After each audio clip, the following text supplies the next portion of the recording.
Good morning, everyone. So, Captain Francesco Schettino of a cruise ship, a giant cruise ship, last month that went too close to an Italian island, and it hit some rocks, and it was starting to sink.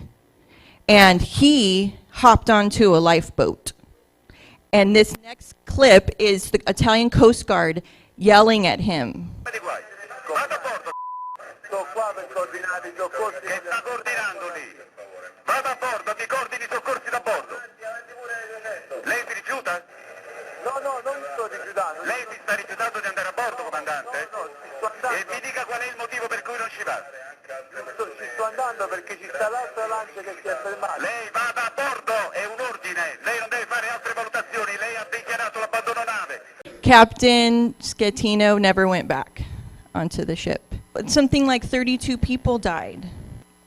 And then when he went to shore, he was arrested. But before we judge him too harshly, we always imagine ourselves doing the moral thing, but studies have shown that we don't always do that.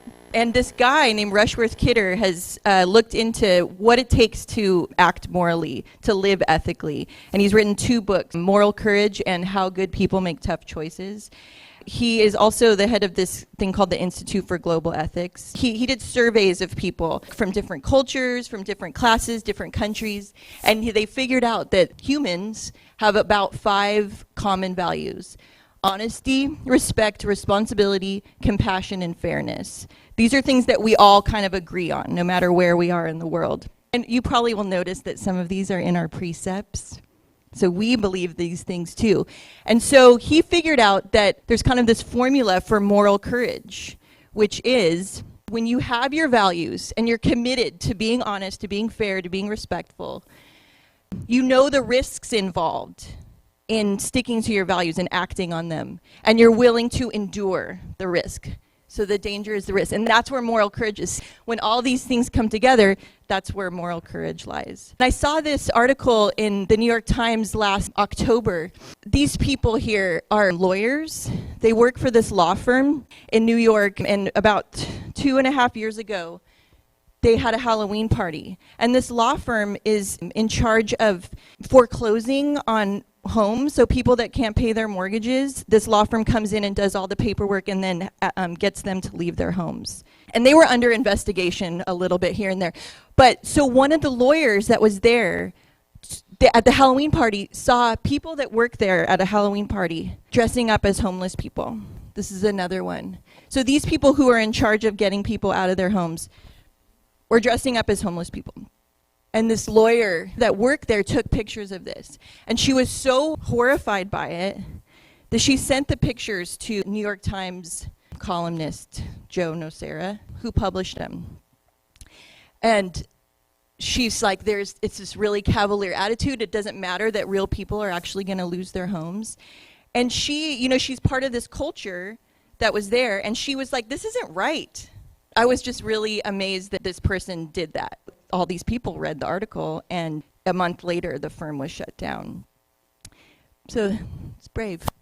So here at Bay, I'll tell you my dream, which is that you guys would be the one that took the pictures and said this isn't right. That like all Bay graduates are the ones who will go back on the ship even if it's dangerous to your life. And that's what I hope. And what's wonderful about moral courage, according to Rushworth Kidder, is that it can be learned and practiced, and that there's ways that you can get better at it. And in his other book, he talks about ethical fitness. And it's just like getting your brain, it's kind of like, exercising your muscles. If you have your values that you stand for, and you're willing to endure the risks and danger, you can get better at being more morally courageous. And for you guys, I think, for teenagers and even, just us average people, it's little things, like speaking up when someone says something that's mean about someone else. That's courageous. The kind of formula for being more morally courageous, and it's possible to learn it, you're not just born with it, is you can read or listen to courageous stories, watch other people doing courageous things, and practice yourself. And it's contagious. There's this story in Rushworth Kidder's book about moral courage. He talks about this priest. In the mid-90s in Peru, there was this revolutionary group that stormed an embassy. There was 400 people there. And they came in and they took those 400 people hostage and they kept them in the embassy. And the people were really scared. They didn't have that much to eat. They found some bread and they split up the bread between everyone in the room. And a person gets pushed into their room.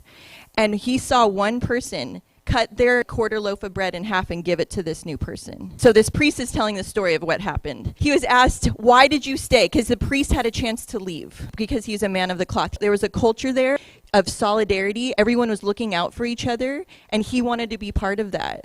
And he felt it was important. And you know what the social scientists say, if you're hungry, you're supposed to be looking out for your own self-interest. It's kind of like an evolutionary, selfish kind of thing to help you survive. But people didn't act that way because they saw other people not acting that way. And so that's what I dream of Bay being like. We don't do mean things. We speak up, and that's how we are in our community. Thank you.